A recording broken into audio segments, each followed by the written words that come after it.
बाला साहब विखे पाटिल जी के इस सवाल का उत्तर आज के ऐतिहासिक कृषि सुधारों में भी है।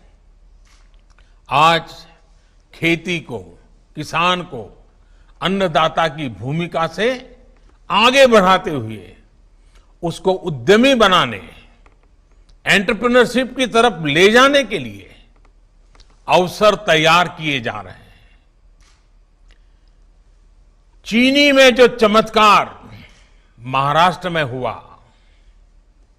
जो क्रांति, श्वेत क्रांति, दूध की क्रांति गुजरात में हुई, जो बदलाव गेहूं हरियाणा और पंजाब में भी किया, लोकल इकोनॉमी, लोकल एंटरप्राइज के यही मॉडल देश को आगे लेकर जाएंगे। साथियों, आजादी के बाद एक ऐसा भी दौर आया जब देश के पास पेट भरने को भी पर्याप्त अन्न नहीं था। उस परिस्थिति में सरकार की प्राथमिकता थी कि कैसे फसल की प्रोडक्टिविटी बढ़े। इसलिए सारा ध्यान बस उसी पर था कि किसान क्या फसल पैदा करे, अधिक फसल कैसे पैदा करें, कितना पैदा करें। हमारे किसानों ने भी अपना पसीना बहाया, जी तोड़ मेहनत की और देश की जरूरत को उससे भी अधिक फसल पैदा करके पूरा किया।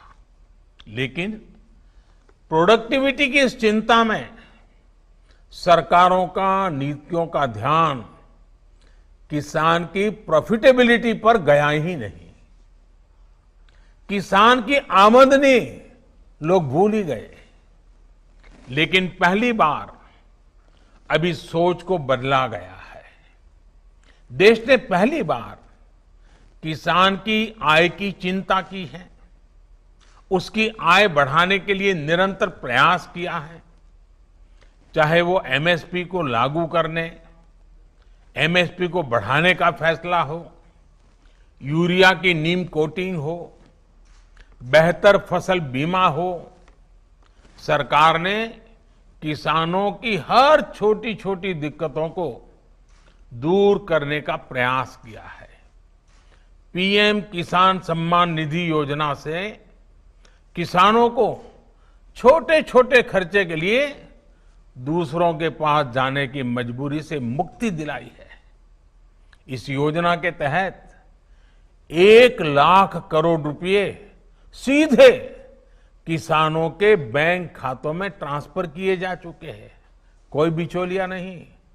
इतना ही नहीं, cold chains, mega food parks और एग्रो प्रोसेसिंग इंफ्रास्ट्रक्चर पर भी अभूतपूर्व काम हुआ है।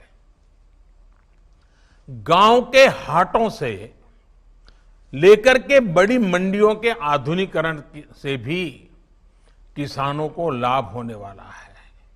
साथियों, बाला साहब विखे पाटिल जी कहते थे, शेती निसर्गाधारित केली जात होती, हे ज्ञान आज सांभाळून ठेवलं पाहिजे, तसेच नव्या आणि जुनाच्या मेळ तळी घातला पाहिजे।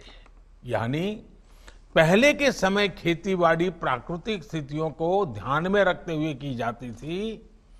पहले के उस ज्ञान को हमें संरक्षित रखना चाहिए। कृषि में नए और पुराने तौर तरीकों का मेल करना बहुत जरूरी है।